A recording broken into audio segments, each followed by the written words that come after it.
Léa Salamé, votre invitée ce matin est députée La France Insoumise de Seine-Saint-Denis. Et bonjour Clémentine Autain. Bonjour. Merci d'être avec nous ce matin. On va parler des grèves dans un instant. Vous répondrez à l'édito de Dominique Seux qui vous a fait sourire ou bondir, je ne sais pas.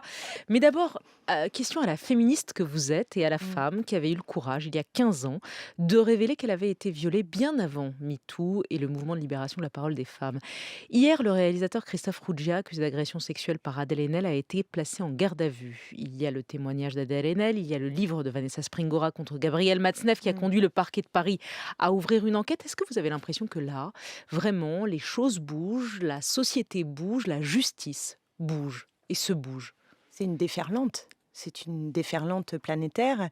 Et en France, la vague MeToo permet une libération de la parole incroyable et qui touche tout le monde. C'est-à-dire qu'il faut bien comprendre que quand il y a le témoignage d'Adèle Haenel sur Mediapart et le livre, qui est un livre formidable de Vanessa Springora, qui explique vraiment bien ce que c'est que l'emprise, le phénomène de l'emprise et l'impossibilité pour une enfant de 13 ans d'exprimer son consentement, de savoir même qu'est-ce que ça peut être consentir, parce qu'elle n'est pas éclairée dans sa relation sexuelle, elle est trop jeune.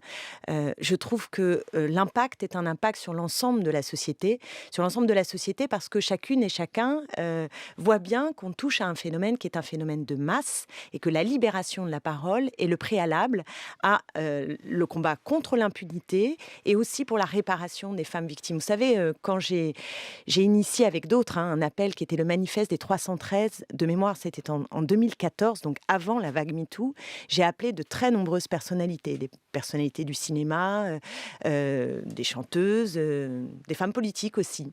Et certaines m'ont dit avoir été victimes de viol et ont refusé à l'époque de témoigner en disant c'est trop risqué, je ne veux pas apparaître comme une victime à vie.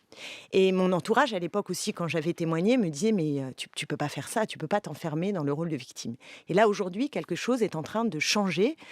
Comme on dit, la honte a changé de camp, mais je crois aussi que ce sont les victimes qui justement deviennent sujets de leur vie parce qu'elles sont capables de le dire.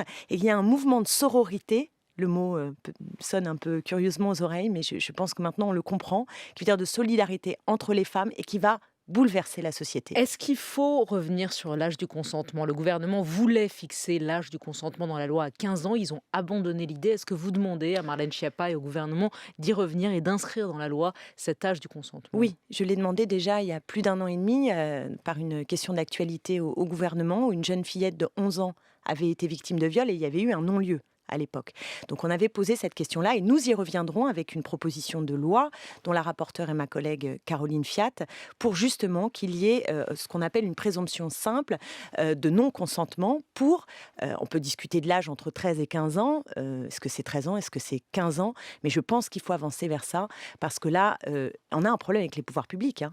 Je vous le dis franchement, c'est-à-dire que cette déferlante libération de la parole n'est pas accompagnée par les pouvoirs publics. Nous demandons 1 milliard. Un Pardon, milliard. il y a eu un Grenelle de Bah, violences faites aux femmes. Enfin, mais précisément, et vous avez eu au même moment des manifestations très importantes qui dénonçaient le fait qu'on a des lois, mais pas de moyens pour permettre d'accompagner cette parole et pas non plus de loi qui, par exemple, permettrait de prendre en considération la spécificité des violences et des viols sur les mineurs. Clémentine Autain, Ségolène Royal, très critique ces dernières semaines de la politique de l'exécutif, annonce que le gouvernement s'apprêterait à la licencier de sa mission d'ambassadrice des pôles.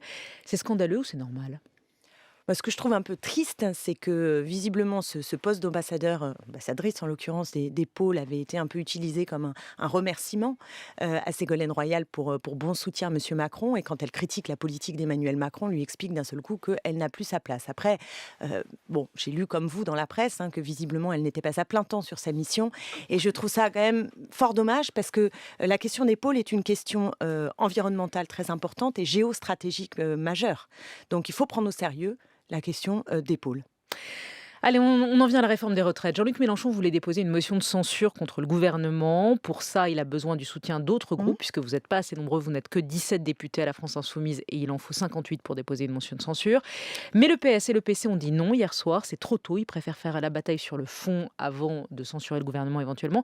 Ils sont irresponsables, les socialistes et les communistes.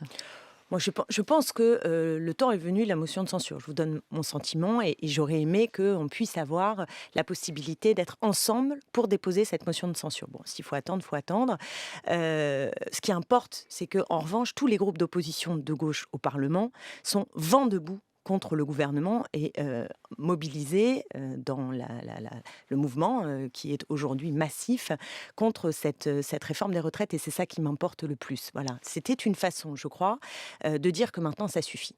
Maintenant, ça suffit. Le gouvernement a une façon de traiter la contestation sociale qui est dangereuse pour la démocratie. Et d'ailleurs, il est en train d'opérer un vrai hold-up. Parce que c'est un hold-up, cette affaire. Vous avez 60% des Français, dans un sondage Harris Interactive d'hier, qui continuent de soutenir la mobilisation. Une grève inédite par son ampleur et par sa durée. D'accord, Et un mais gouvernement qui s'entête. convenez que la mobilisation s'érode. On est au 42e jour de grève. Elle Je sais pas, s'érode j'ai dans les l'impression que faits. depuis le début du mouvement, toutes les semaines, on nous explique que ça s'érode. Donc, Non, il y a des secteurs... quand elle était massive, on l'a dit. Là, elle s'érode. Il y en a de moins en moins. Aussi parce que Pour ce qui ça est- coûte pour cher d'être gréviste.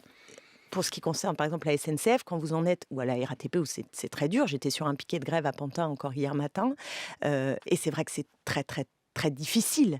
Très, très difficile, parce que les salaires sont faibles, et que quand vous avez un mois de salaire en moins, il y a un moment, vous ne pouvez plus tenir. Mais voyez le cynisme du gouvernement. Voyez le cynisme du gouvernement, qui joue le pourrissement et qui espère justement que les gens vont finir par craquer.